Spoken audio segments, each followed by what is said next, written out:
Chuck Fresh, formerly of Computer Care Clinic. Yeah, I closed my store and sold my rights about a little bit over a year ago. It was time for a fundamental change. I've always been honest with you guys, and that's why we have so many loyal subscribers. So thank you for all the comments and well wishes and all the messages we've been getting on our YouTube channel. So thank you for supporting us. So what's happening? I feel like what's going on, Chuck? So it was time to do a video and tell you all what's going on. Well, a lot of things have changed. I closed my store and licensed the rights to Computer Care Clinic to Susan Jerome in Merritt Island, Florida. So she's still running her store probably for the foreseeable future. She's doing a great job up there. The reason I closed mine is there's a number of reasons. A lot of things as far as trends are going. I see a lot of people moving towards smartphones and iPads. And really, you don't fix those. They kind of get chucked and replaced. I mean, other than screen repairs, and there's just not a whole lot of margin involved in those repairs. So it didn't make sense for me to continue down that road. So I decided not to do that.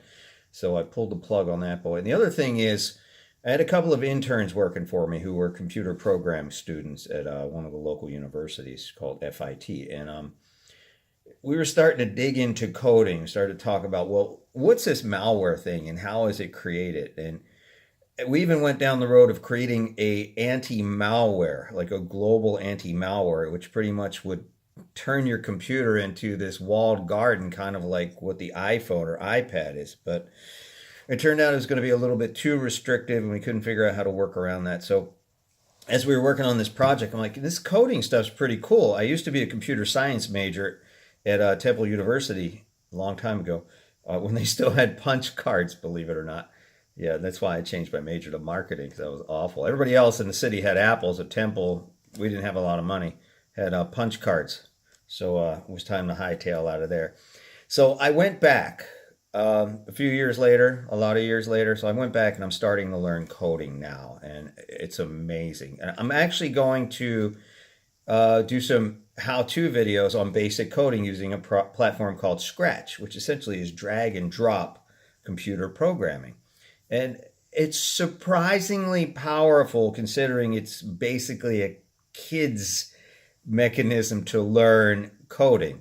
I actually teach kids now the basics of Scratch and Scratch coding. We're going to get into Python and some heavier duty languages a little bit down the road, but I'm going to actually put that on here. So if you're an adult or a kid and you want to learn how to program, just real basic rudimentary programming, there will be videos on this channel called The Basics of Scratch. And I've come a long way in just a couple of months on Scratch, and it's amazing what it can do. You'll see some really, really cool projects made by other people, and it's completely free.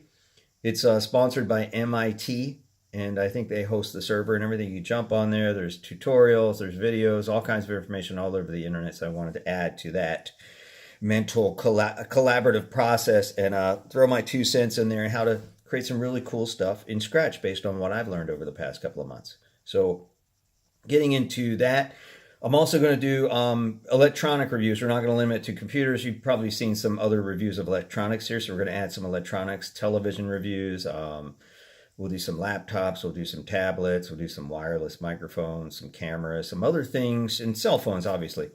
That was the other thing I did. I worked for the big meatball for a couple of months. Know thy enemy, AT&T's selling all this wonderful stuff. And man, I got to tell you, their sales division,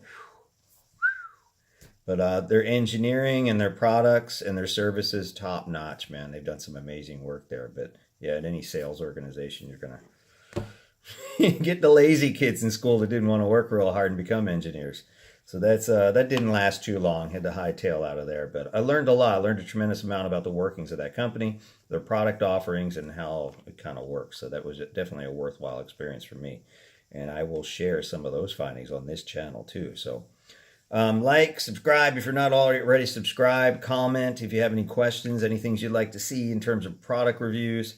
And stay tuned for programming. We'll do a whole programming 101 so you too can learn how these things work, the inners of these things, what makes computers and smartphones and tablets and basically everything you use now tick. What makes this thing tick? And we're going to get into robotics too. We're going to get into robotics is going to be the next big thing. That's my prediction, been my prediction for a couple of years. not just automation, but home robots that will actually perform tasks for you. Cleaning, obviously, they already have Roombas, but things that are a little more intense that we're seeing come down the pike now. And I think we're real close to those things becoming part of our home, part of our family, believe it or not. That combined with AI and communications, man, it's going to be a little scary nonetheless. Just this, you'll see what is going on. We'll give you some more introductory videos as we get a little bit closer to that becoming mainstream too. So stick around, watch the channel. Thanks for hanging out. Chuck Fresh out. I'll see you all soon.